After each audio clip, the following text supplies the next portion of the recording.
Você está estudando para o exame da ordem e deseja assistir uma bateria de questões de exames anteriores resolvidas? Se você quiser assistir, vem comigo.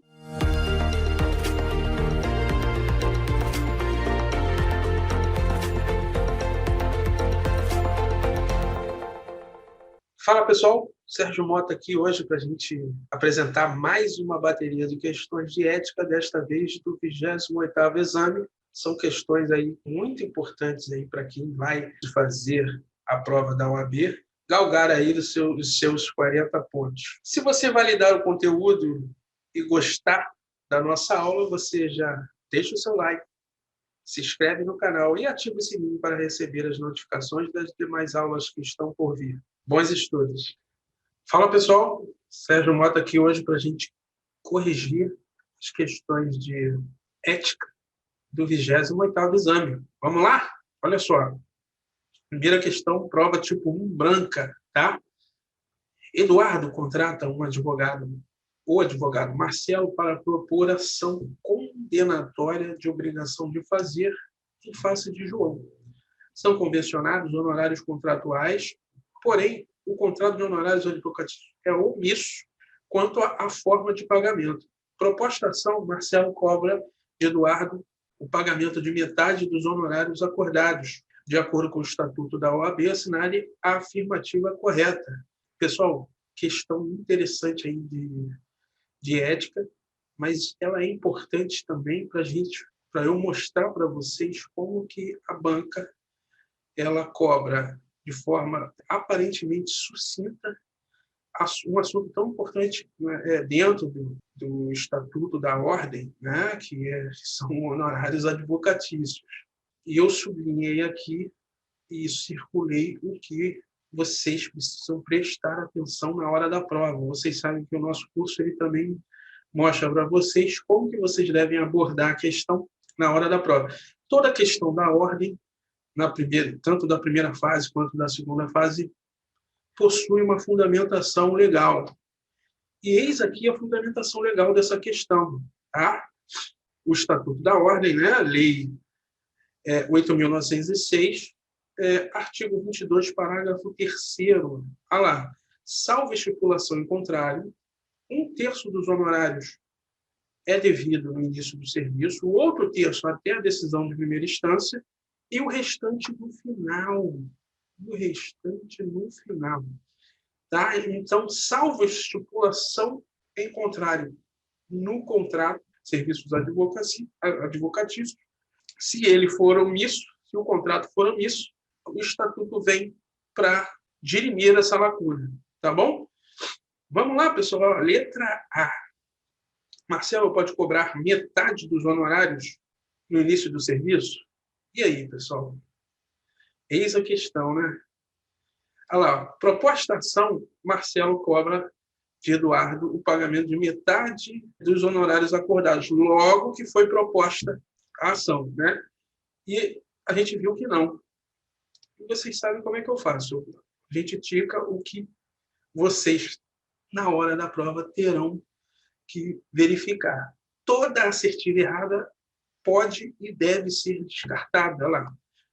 Marcelo pode, assim que propor a ação, né, no início da prestação do serviço, cobrar metade dos honorários, já que o contrato foi omisso? Não, metade dos honorários não. Então, eis aqui o erro da questão. Nem vou ler mais. Tá? Você não vai ficar procurando... Se você já achou o erro, você não vai ficar procurando mais erros. Pode haver mais erros, mas você não vai ficar procurando mais erros porque o tempo urge, não é isso? Durante a prova, você não pode ficar de bobeira. Marcelo pode cobrar de Eduardo metade. Metade não. Logo no início da prestação de serviço, não. Marcelo não pode cobrar metade dos honorários. Opa! Já que concordamos com a primeira oração da assertiva, vamos para a segunda. Pois, na ausência da estipulação sobre a forma de pagamento, os honorários somente são devidos após a decisão de primeira instância? Não, né, pessoal? Somente, não. Tá? Por quê? Porque ele poderia cobrar 1/3, já que o contrato de honorários advocatícios foi omisso. Tá? Letra D. Marcelo não pode cobrar de Eduardo metade. Opa, de novo. pois na ausência de estipulação sobre a forma de pagamento, apenas 1/3 é devido no início do serviço. Perfeito, pessoal. Gabarito, letra D, com fundamento no artigo 22, parágrafo 3º do Estatuto. Tá bom? Para a próxima. 2. Prova tipo 1 branca. Lá, a advogada Leia Santos confeccionou cartões de visita para sua apresentação e de seu escritório. Nos cartões constava o nome, descrição na OAB, bem como o site do escritório na internet, um QR Code para que o cliente possa obter informações sobre o escritório. Já Lucas Souza elaborou cartões de visita que, além de seu nome, número de inscrição na OAB, apresentam um logotipo discreto e a fotografia do escritório. Considerando as situações descritas e o disposto no Código de Ética da OAB, assinale a afirmativa correta. Pessoal, aqui a banca ela é inteligente, ela traz 2 situações distintas que tratam do mesmo tema, né? Publicidade. E ela traz 2 advogados que confeccionam cartões de visita, né? Com isso, ela brinca nas assertivas. Olha lá. Leia e Lucas cometeram infrações?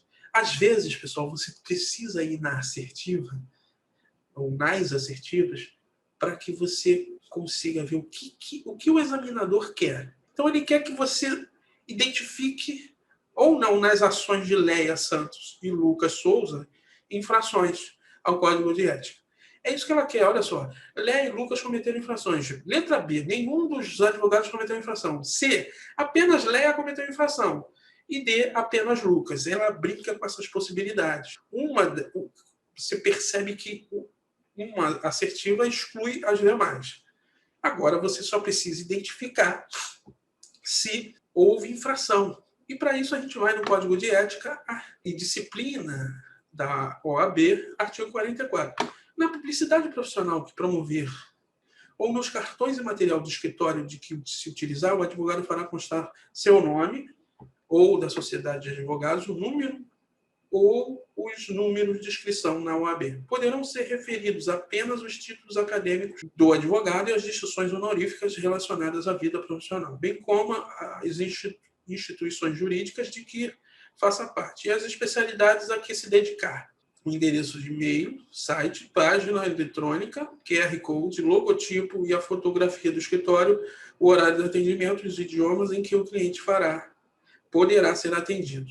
Parágrafo 2º. É vedada a inclusão de fotografias pessoais ou de terceiros nos cartões de visita, bem como a menção a qualquer emprego, cargo, função ocupado, atual ou pretérito em qualquer órgão ou instituição, salvo a de professor universitário.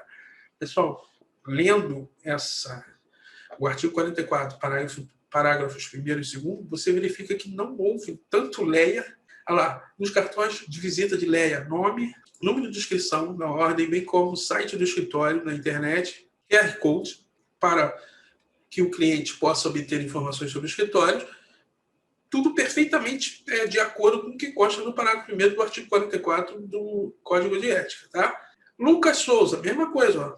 Número, nome, inscrição, apresentam um logotipo discreto e apenas a fotografia do escritório. Também não verifico aqui nenhuma infração ao Código de Ética. Diante disso, não resta dúvida que a alternativa é a letra B.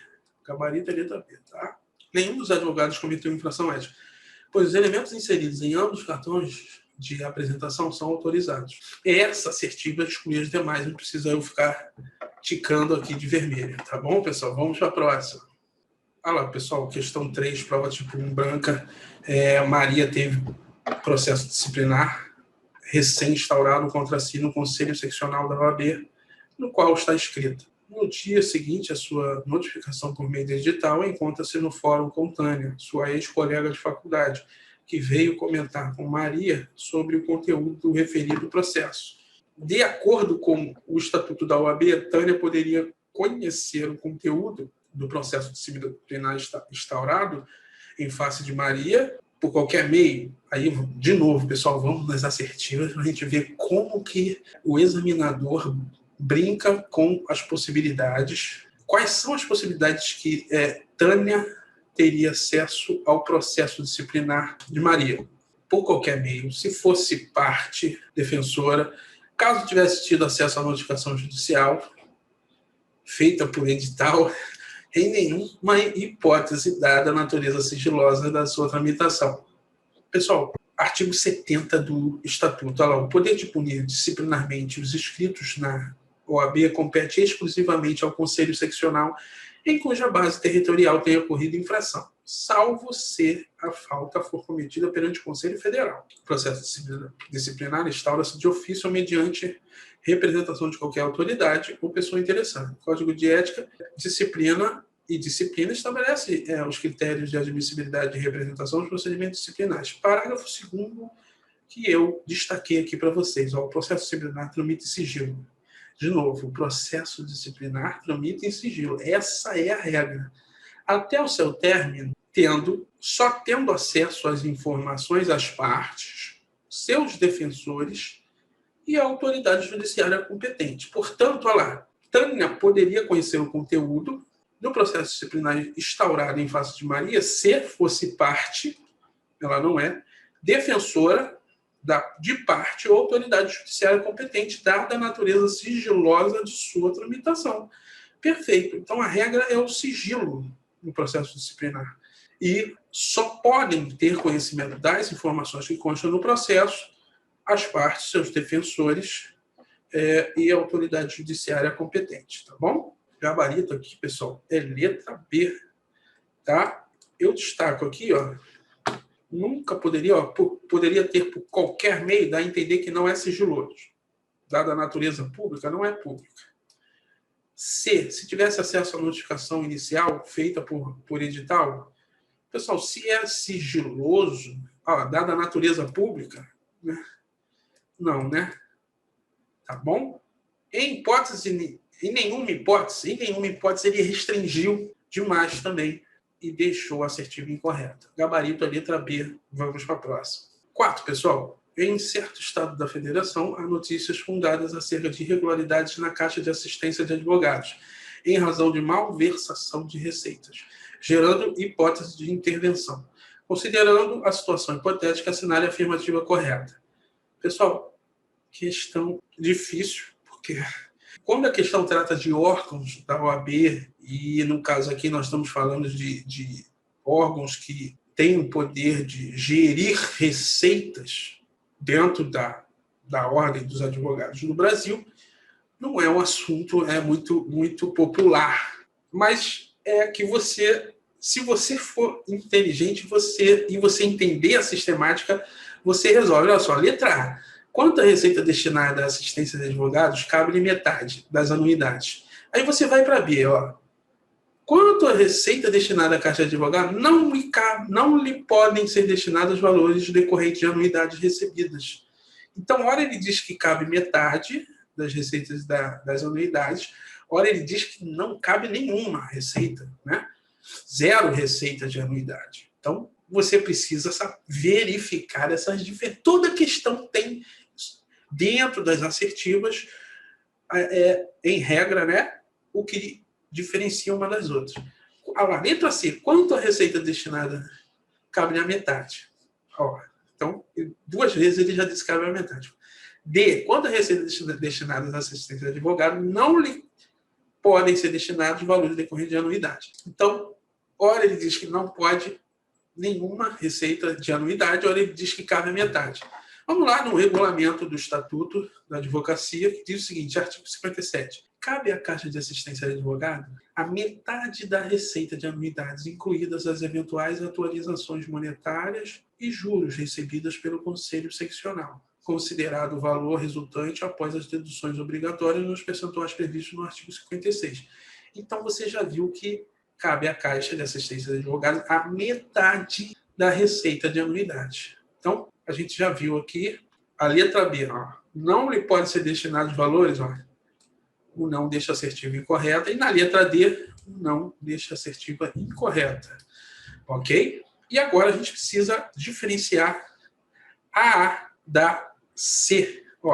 Vamos ler a A. Quanto à receita destinada à Caixa de Advogados, cabe-lhes metade da receita de anuidades recebidas pelo Conselho Seccional.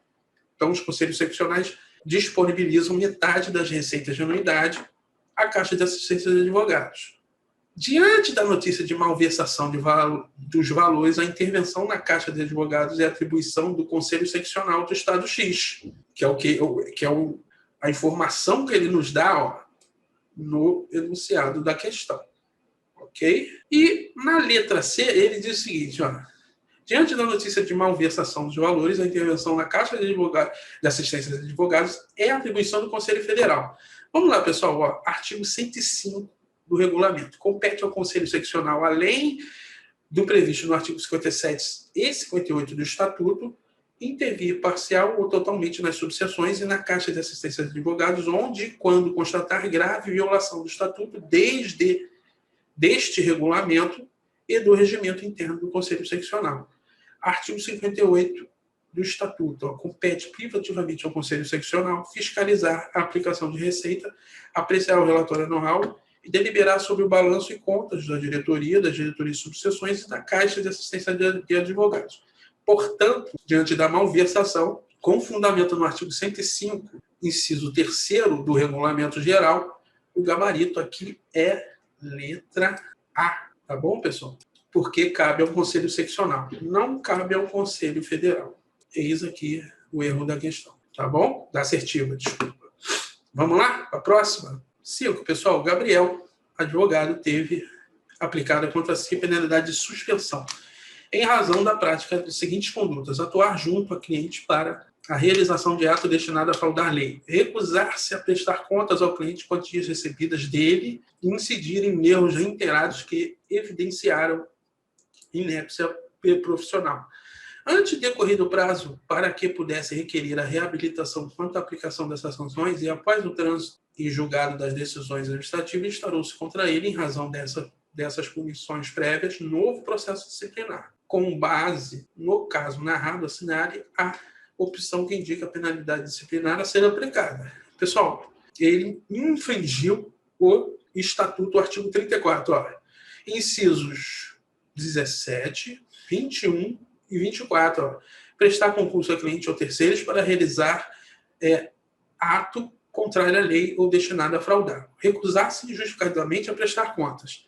E incidir em erros reiterados que evidenciem inépcia profissional.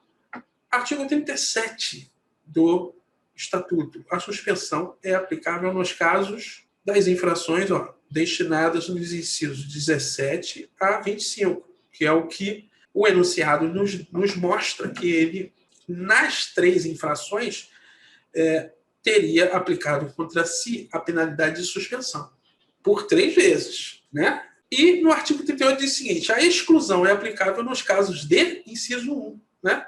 A aplicação por 3 vezes da penalidade de suspensão, tá? Para a aplicação da sanção destinada à exclusão, é necessária a manifestação favorável, manifestação essa qualificada de 2/3 dos membros do Conselho Seccional competente. 2/3, tá?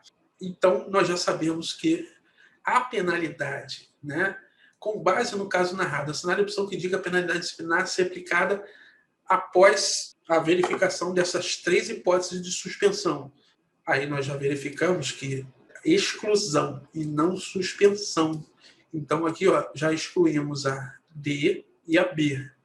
Ok? Ficou a C e a A. De exclusão, para a qual é necessária a manifestação de maioria absoluta dos membros do Conselho Seccional competente, não é maioria absoluta. 50% mais 1, e sim 2/3 dos membros do Conselho Seccional, com base no artigo 38, parágrafo único do Estatuto, tá bom? O gabarito só pode ser a letra C, de exclusão, ficando o pedido de nova inscrição na OAB condicionado à prova de reabilitação. Perfeito, pessoal. Se a gente vê aqui, artigo 11, cancela-se a inscrição do profissional que sofrer penalidade de exclusão. Beleza. Lá no parágrafo 2º, diz o seguinte: na hipótese do novo pedido de inscrição que não restaura o número de inscrição anterior, deve o interessado fazer prova dos requisitos dos incisos 1, 5, 6 e 7 do artigo 8º. Parágrafo 3º. Na hipótese do inciso 2, qual é o inciso 2? Sofrer penalidade de exclusão, né? Inciso 2 do artigo 11 do Estatuto, O novo pedido de inscrição também deve ser acompanhado de provas de reabilitação. Portanto, ele traz aqui a parte final do parágrafo 3º do artigo 11 do Estatuto, de tal forma que a assertiva C é a correta, tá bom? Perceba que a banca trabalha com literalidade de artigos e parágrafos do Estatuto, tá bom? Gabarito é letra C. Vamos para a próxima. Olá, pessoal. Questão 6. Maria Lúcia parte em processo judicial que tramita em determinada vara da infância e da juventude, sendo defendida nos autos pelo advogado Jeremias, integrante da sociedade Y. No caso, no curso da lide, ela recebe a informação de que a criança, cujos interesses são debatidos no feito, encontra-se em proeminente situação de risco, que, por fato, que ocorrerá a poucas horas, ou seja, está por ocorrer situação que colocaria os interesses da criança em risco, né? Por isso, Maria procura o advogado Paulo, o qual, após analisar a situação, conclui ser necessário postular imediatamente medida de busca e apreensão do infante, considerando o caso hipotético, assinar a afirmativa correta.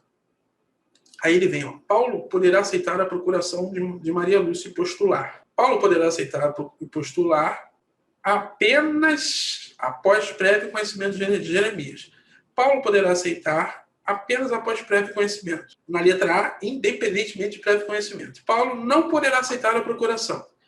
E aí você percebe que o examinador brinca com essas possibilidades.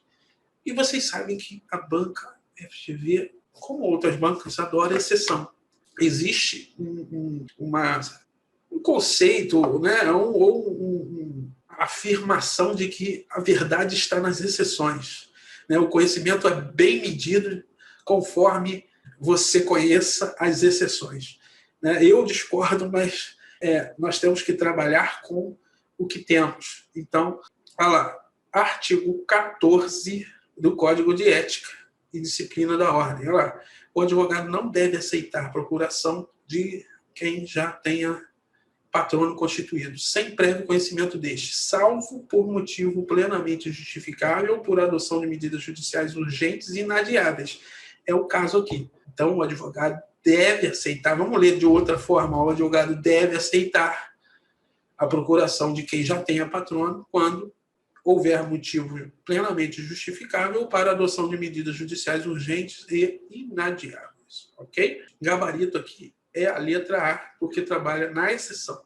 Tá? Ó, Paulo pode aceitar a procuração de Maria, postular a busca e apreensão, independentemente de prévio conhecimento de Jeremias ou da Sociedade de Advogados Y. Tá? Aqui, as outras assertivas, ele erra aqui, ó, apenas após prévio conhecimento. Nesse caso aqui do enunciado, não. Paulo poderá apenas após, ó, nesse caso aqui, não. E não aqui deixa a assertiva errada, porque nesse caso ele poderá aceitar sim a procuração de quem já tenha patrono. Ok? Gabarito é letra A, porque trabalhamos com a exceção. E com fundamento no artigo 14, parte final do artigo 14 do Código de Ética e Disciplina da Ordem dos Advogados do Brasil. Ponto. Essas noções. Vamos para a próxima. Em certo local, pretende-se a aquisição de um imóvel pelo Conselho Seccional do respectivo da OAB, para funcionar como centro de apoio informático aos advogados inscritos. Também se negocia a constituição de hipoteca sobre outro bem imóvel que já integra o patrimônio deste Conselho Seccional. De acordo com o caso narrado, conforme disposto no Regulamento Geral do Estatuto da Advocacia e da OAB, assinar a afirmativa correta. Vamos lá, pessoal. Aqui ele fala, ó, a aquisição de imóvel dependerá de autorização de maioria dos membros. Já a constituição de hipoteca é decisão que compete à diretoria.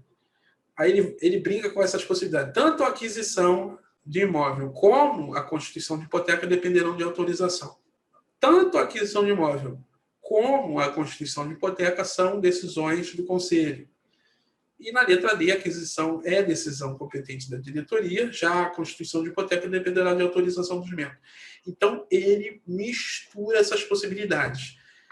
E quer saber se você sabe a correta questão difícil, decoreba, mas que, infelizmente, a banca usa de tal forma a cobrar o conhecimento de detalhes do regulamento geral da OAB dos candidatos. Olha lá, artigo 48. Assinar a alienação, artigo 48, do regulamento geral do Estatuto da OAB. A alienação ou alienação de bens imóveis depende de aprovação do Conselho Federal ou do Conselho Seccional, competindo à diretoria do órgão decidir sobre a aquisição. Perceba que a aquisição é competência da diretoria. A aquisição de bens imóveis é competência da diretoria do Conselho Seccional e a alienação e a oneração de bens depende de aprovação, e aí são órgãos colegiados, né, do Conselho Federal ou do Conselho Seccional. Parágrafo único do artigo 48. A alienação e oneração de bens depende de autorização da maioria das delegações do Conselho Federal ou na maioria dos membros efetivos do Conselho Seccional. Perceba que já são um detalhe que eu destaquei aqui para vocês. Perceba que a aquisição não se faz necessária a autorização dos membros do referido conselho, tá? Então, o gabarito aqui, pessoal, é letra D. A aquisição é a decisão que compete à diretoria do Conselho Seccional, tá? Já a constituição de hipoteca, oneração, nesse caso, dependerá de autorização da maioria dos membros efetivos do Conselho Seccional. Tá bom? Essa assertiva exclui as demais, que misturaram esses conceitos, tá? Ou esses procedimentos, tá bom? Então, não vou comentar porque a assertiva ali exclui as demais. A FGV adora embaralhar procedimentos e vocês descobrem isso quando vocês fazem esse estudo reverso. Quando a gente faz esse estudo reverso, você percebe como que a banca gosta de trabalhar esses conceitos. Assim, diminuir a chance de um candidato que não estudou acertar a questão, tá bom? Gabarito é letra D. Vamos para a próxima. 8. Pessoal, Jorge é advogado atuando no escritório modelo de uma universidade. Em certa ocasião, Jorge é consultado por um cliente, pois este gostaria de esclarecer dúvidas sobre honorários advocatícios. O cliente indaga a Jorge sobre o que seriam honorários assistenciais, considerando o disposto no Estatuto da Advocacia e da OAB. Assinar é a opção que apresenta a resposta de Jorge. Olha lá, pessoal.